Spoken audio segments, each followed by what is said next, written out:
Kalau dari nilai barang-barang branded yang kita sita kemarin itu kan baru sekitar 600 juta. Sekitar 2 miliar lagi yang harus kami buktikan. Dan juga ada dari uang segitu yang beberapa sudah dikembalikan oleh tersangka itu.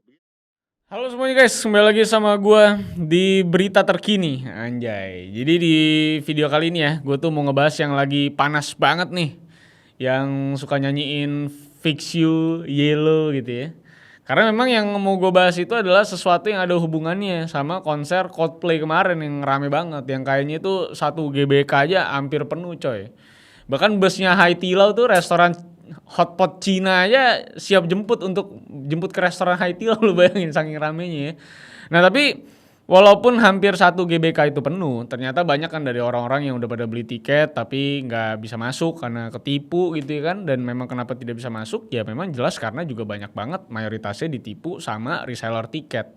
Ada yang datang terus nggak ketemu resellernya lah dan sebagaimananya. Sebenarnya udah cukup banyak ya penipuan yang laporan itu udah sampai ke polisi untuk terkait ini. Yang bahkan dari setelah war tiket beres aja ini penipu-penipu udah berkeliaran dan beberapa juga udah ada yang ditangkap.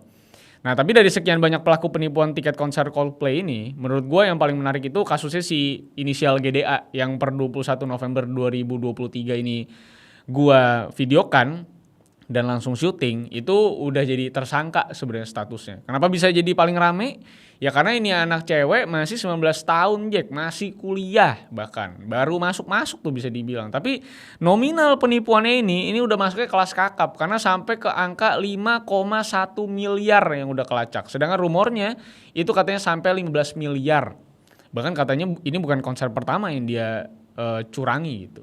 Nah tapi gimana cerita lengkapnya ya? Kita juga pengen sebenarnya punya duit 5,1 M gitu kan dengan cara mudah gitu ya. Tapi semoga tidak pakai cara kriminal.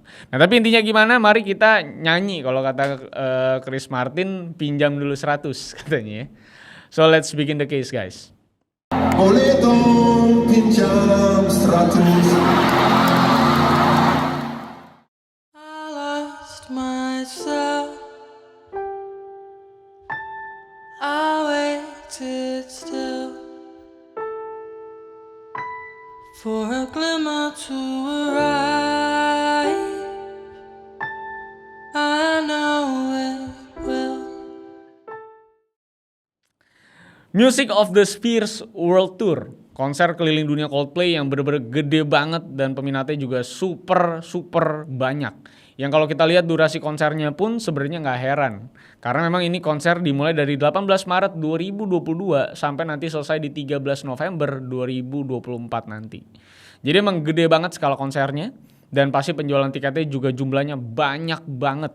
Makanya nggak heran kalau dari sekitar 70.000 tiket buat masuk GBK kemarin, pasti, ini namanya juga Indonesia, pasti ada resellernya. Dan di antara reseller yang mungkin jumlahnya ribuan itu, pasti ada juga yang nge-scam alias nipu orang-orang yang kagak kebagian war tiketnya untuk ngebeli di mereka. Apalagi itu 70 ribuan tiket itu juga ludes dalam waktu kurang lebih 3 jam lebih sedikit. Jadi udah pasti banyak juga orang yang ngarepin beli tiket dari reseller-reseller yang beli tiket sekaligus banyak. Karena mereka tidak kebagian tiket pas war tiket. Itulah Indonesia banget. Padahal di Singapura gitu-gitu tiketnya gampang banget diakses dan murah-murah. Karena yang nonton memang benar-benar yang mau nonton konser bukan yang mau resell. Nah, sebenarnya dari awal-awal beres war tiket di bulan Mei pun udah cukup banyak sebenarnya penipuan tiket Coldplay yang ngorbanin orang-orang yang gak dapet tiket resmi atau war tiket. Kayak contohnya nih, komplotan yang ketangkep di tanggal 23 Mei kemarin, yang bahkan kurang dari 1 minggu setelah war tiket resminya. Dan keuntungan dari nipu itu juga bahkan sampai 275 juta. Nipu tiket konser doang, lo bayangin. Nah tapi masalah penipuan ini gak cuma berhenti sampai di si komplotan yang ketangkap di bulan Mei ini doang. Tapi sampai ke hari itu konser dijalanin pun ada juga yang masih nipu dan bahkan jumlah duit sama korbannya juga jauh lebih banyak daripada yang ketangkap awal-awal. Jadi yang mau gue bahas kali ini tuh adalah Giska Deborah Aritonang, perempuan yang udah jadi tersangka penipuan tiket Coldplay udah ada diberitanya di mana-mana. Jadi bukan pencemaran nama baik ya, tapi gue udah sadu dari berita-berita. Dan mungkin sekarang itu dia jadi salah satu pelaku yang bener-bener gede banget perkiraan angka penipuannya. Oke, Gue mulai dari profil singkat si Giska yang gue singkat jadi GDA aja lah di sini. Dari berita-berita yang gue lihat di media-media nasional, ternyata ini cewek itu kelahiran 2004, alias masih 19 tahun lo bayangin. Dan dia juga masih jadi mahasiswi di salah satu universitas swasta yang ada di Jakarta, yang inisialnya itu T. Dan lu juga bisa cari tahu lah, karena udah di mana-mana juga beritanya. Nah, kronologi awalnya itu si GDA ini sama lah kayak reseller lain, yang dia itu ngakunya udah berhasil buat beli banyak tiket buat dijual lagi. Sebenarnya awalnya itu memang benar kalau si GDA ini tuh punya banyak tiket lebih, tapi jumlahnya itu cuma 39 tiket. Dan gak sampai ratusan atau ribuan yang bisa ngerugiin duit sebanyak yang tadi sempat gue mention. Nah, tapi masalahnya itu, dia itu terus ngejual tiket-tiket Coldplay lain dari berbagai kategori setelah yang 39 tiket asli itu kejual. Dan karena udah ada testimoni dan juga mulai dikenal sebagai reseller yang benar dari 39 tiket tadi yang berhasil dia jual, si GDA ini mulai berani buat ngejual slot tiket lagi. Padahal waktu itu penjualan tiketnya sendiri sebenarnya juga udah ditutup. War tiketnya tuh udah beres. Jadi si GDA ini itu ngaku kalau doi ini kenal sama orang dalam alias promotor konser Coldplay-nya di Indonesia. Dan katanya dia itu punya banyak tiket komplimen yang dia dapetin dari orang promotor yang namanya Claudia katanya. Udah gitu gak sampai di situ aja masalahnya, karena faktor yang bikin orang percaya itu juga ada dari konser-konser sebelumnya, yang dimana si GDA ini itu udah pernah ngejual tiket NCT sama Blackpink pas konser di Indo. Jadi orang-orang juga udah makin percaya sama dia, karena kan udah ada bukti nyatanya juga kalau ini orang tuh memang reseller yang bertanggung jawab dan memang bukan lagi nge-scam orang dan namanya udah cukup notable gitu. Jadi dari berita yang beredar, si GDA ini punya total 8.000 tiket yang siap buat dijual katanya. Padahal kabarnya total tiket yang dia pegang itu cuma sekitar 100 tiket. Jadi itu 100 tiket itu dia putar dan tiap tiket itu dia kasih ke banyak orang sekaligus. Dan tiket-tiket itu bakal dia kasih ke pembelinya di H-1 sebelum konser. Tapi walaupun ngomongnya di H-1 konser itu bakal ketemuan katanya sama dia buat tukar tiketnya, nyatanya ini orang itu udah gak bisa dihubungin sama sekali dari sekitar 1 minggu sebelum konsernya berlangsung. Dan ya semuanya duit yang udah dibayarin ke dia itu hilang gitu aja tanpa ada tiket yang dikirim ke para pembelinya. Dan dari beberapa hari sebelum hari H konser, itu dia tuh juga sebenarnya udah ketahuan lah. Sebenarnya di Twitter juga langsung rame soal dia ini. Karena kan reseller-reseller yang beli dari dia itu juga udah pada kepusingan dan langsung speak up. Jadi ini reseller ke reseller gitu. Dan korban-korbannya juga udah pada nge-tweet semua.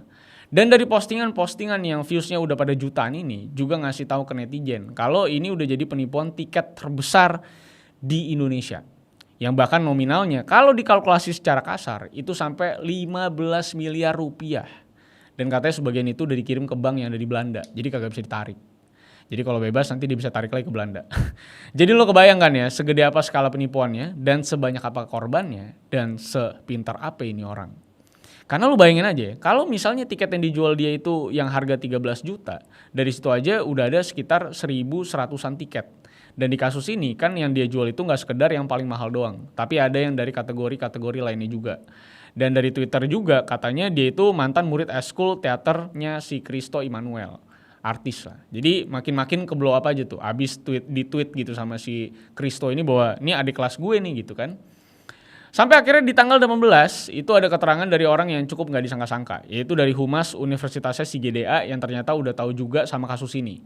Jadi ternyata si GDA yang lagi ngejalanin semester 3 itu udah gak pernah masuk di semester ini. Dan dia juga katanya suka ngebohong ke orang tuanya. Karena katanya pernah ada satu waktu orang tuanya itu marah-marah ke kampusnya dan bilang kalau mereka itu gak bener ngajarnya, makanya anaknya gak lulus-lulus di matkul yang si GDA ini ambil.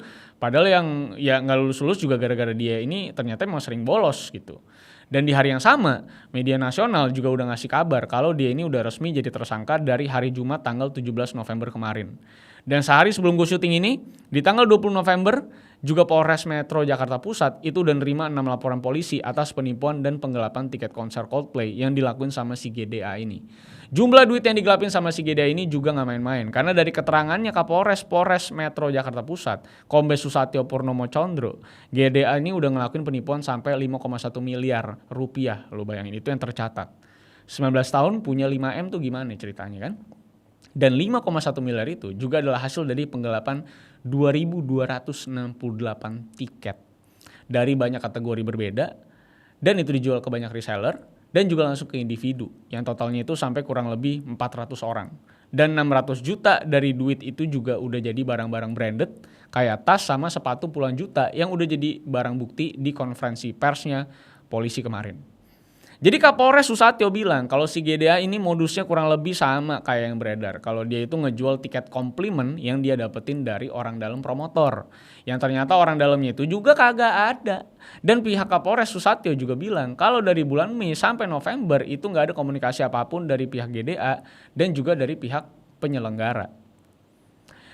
Tapi walaupun beritanya itu mulai beredar di tanggal 18, sebenarnya di tanggal 13 itu dia udah sempat didatengin sama salah satu korbannya yang adalah reseller juga. Gue juga bingung kadang-kadang nih reseller ini gitu ya.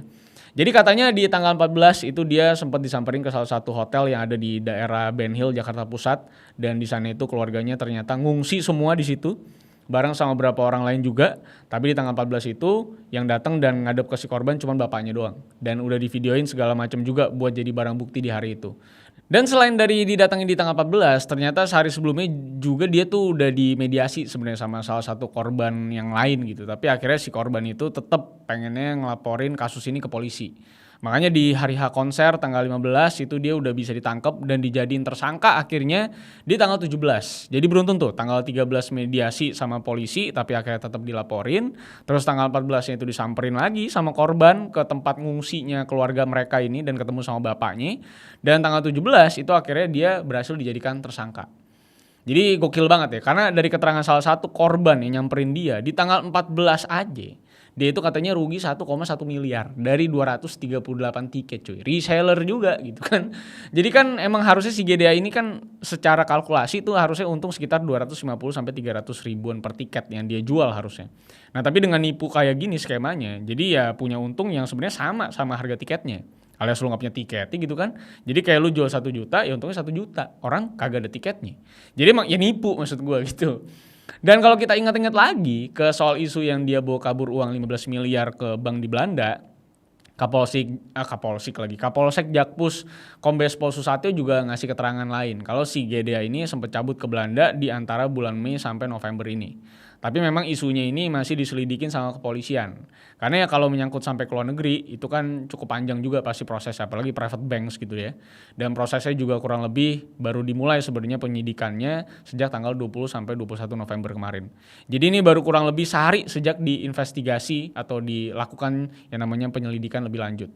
Termasuk sama duit 2 miliar lagi yang belum disita. Nah, Kombes Pol Susatyo juga bilang kalau korbannya itu terus bertambah dan bahkan 6 laporan yang ada sekarang itu juga kan baru dari laporan yang masuk ke Polres Jakarta Pusat. Belum dari Polres-Polres lainnya yang kemungkinan besar menerima laporan soal si GDA ini juga. Karena ini kan konsepnya seluruh Indonesia ya, jadi bisa aja dari Polres mana-mana. Jadi sebenarnya kita tunggu aja update-nya, kelanjutannya lebih banyak korban, lebih banyak berapa nih sebenarnya. Dan si GDA ini juga bisa kena 2 pasal, dari pasal 378, kalau kata orang-orang Cina tuh Sancipa gitu ya. Yaitu adalah mengenai penipuan dan atau pasal 372 mengenai penggelapan. Yang 2 pasalnya ini juga hukumannya sama, yaitu masing-masing 4 tahun penjara. Dan selain dari sisa uang yang masih di-track alirannya kemana, kepolisian juga masih ngedalamin kasus ini. Karena takutnya di sini tuh ada partner atau komplotannya sendiri. Karena kan cukup ngeri juga ya, kalau umur 19 tahun bisa solo karir, nipu sampai 5 miliar lebih sendirian. Bahkan kalkulasinya bisa sampai 10 miliaran lebih. Pasti harusnya ada komplotan gitu.